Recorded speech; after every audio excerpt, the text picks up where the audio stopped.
आगे बढ़ेंगे, आपको बताएंगे मिलिट्री कोऑपरेटिव हाउसिंग सोसाइटी के रिहायशियों ने जीपीओ चौक में मुजाहिरा किया है। आपको बताते चले मुजाहिरीन ने महकमा कोऑपरेटिव नैब के खिलाफ नारेबाजी भी की है। मुजाहिरीन की जानिब से नारेबाजी की गई है।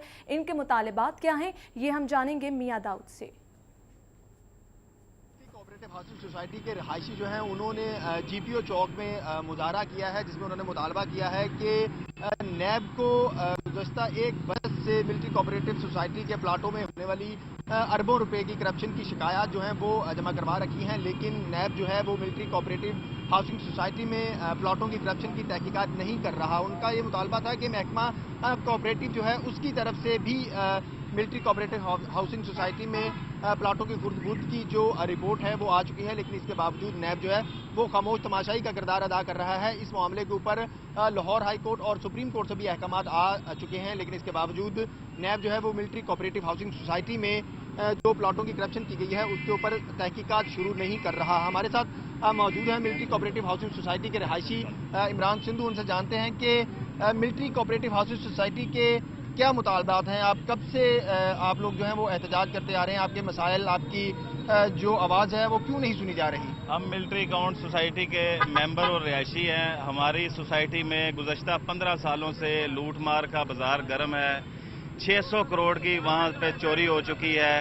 हमारी सोसाइटी के park, community centre, post office, police station, high secondary school, grave yard तक बेच दिए गए हैं और वहाँ पे इन सब चीज़ों को बेच के प्लॉटिंग करके जो एक माफिया है, प्रॉपर्टी डीलर जो है, उसने बेचकर अरबों रुपए की वहाँ पे करप्शन की है। हम नैब में 1 साल से हम गए हुए हैं, नैब में हमारी कोई सुनवाई नहीं हो रही। महकमा कोऑपरेटिव जो है वो भी उनके साथ, उस माफिया के साथ मिला हुआ है। हालांकि इसके ऊपर chief justice high court Syed Mansoor Ali Shah साहब ने वाज़ेह फैसला किया है कि वहाँ पे इलेक्शन करवाया जाए और साफ और शफाफ इलेक्शन करवाया जाए, लेकिन जो महकमा कोऑपरेटिव के रजिस्ट्रार चौधरी नवाज साहब हैं वो बिल्कुल उनके साथ मिले हुए हैं। अभी यानी 3 साल उस मैनेजमेंट ने पूरे किए हैं, फिर उसी मैनेजमेंट का जो साबका सदर था उसको जो है केयर टेकर कमेटी में लगा दिया गया है। ये कहाँ का इंसाफ है? हमें तो किसी तरफ से इंसाफ नहीं मिल रहा है जी। अच्छा इमरान साहब, ये जब लाहौर हाई कोर्ट का फैसला आ गया, इसके बावजूद रजिस्ट्रार कोऑपरेटिव जो हैं या महकमा कोऑपरेटिव जो है वो हाई कोर्ट के फैसले पर अमल दरामद क्यों नहीं कर रहा, क्यों हिचकिचा रहे हैं वो? रजिस्ट्रार कोऑपरेटिव को chief justice high court Syed Mansoor Ali साहब ने वाज़ेह फैसला दिया है।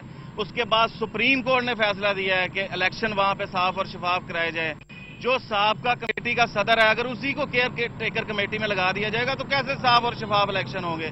रजिस्ट्रार कोऑपरेटिव ने पैसे खाए हुए, उनके साथ मिला हुआ है, हमारी कोई वहां पे सुनवाई नहीं हो रही। सेक्रेटरी कोऑपरेटिव साहब के पास चक्कर लगा के थके हैं, डीओसी के पास चक्कर लगा के थके हैं, लेकिन पूरा महकमा उनके साथ मिला हुआ है। जी, हमारे साथ मौजूद थे मिलिट्री कोऑपरेटिव हाउसिंग सोसाइटी के रिहायशी इमरान सिंधु। उनका कहना था कि chief justice Lahore high court mister justice Syed Mansoor Ali Shah ने वाज़ेह फैसला दे रखा है कि इस सोसाइटी के जो हैं वो साफ और शफाफ इंतखाबात करवाए जाएं, लेकिन इसके बावजूद महकमा कोऑपरेटिव जो है वो दूसरे फ्रीकैन के साथ, दूसरी पार्टी के साथ मिला हुआ है और जो वोटर्स लिस्टें हैं उनमें भी जो है वो जानबदारी नहीं, शफाफियत जो है वो नजर नहीं आ रही। जबकि इसके साथ साथ उनका ये कहना था कि नैब के पास भी गुज़श्ता 1 बरस से ये मामला ज़ेर-ए-इल्तवा है, लेकिन नैब जो है वो भी मिलिट्री कोऑपरेटिव हाउसिंग सोसाइटी में होने वाली अरबों रुपए की करप्शन जो है उसकी तहकीकात नहीं कर रहा।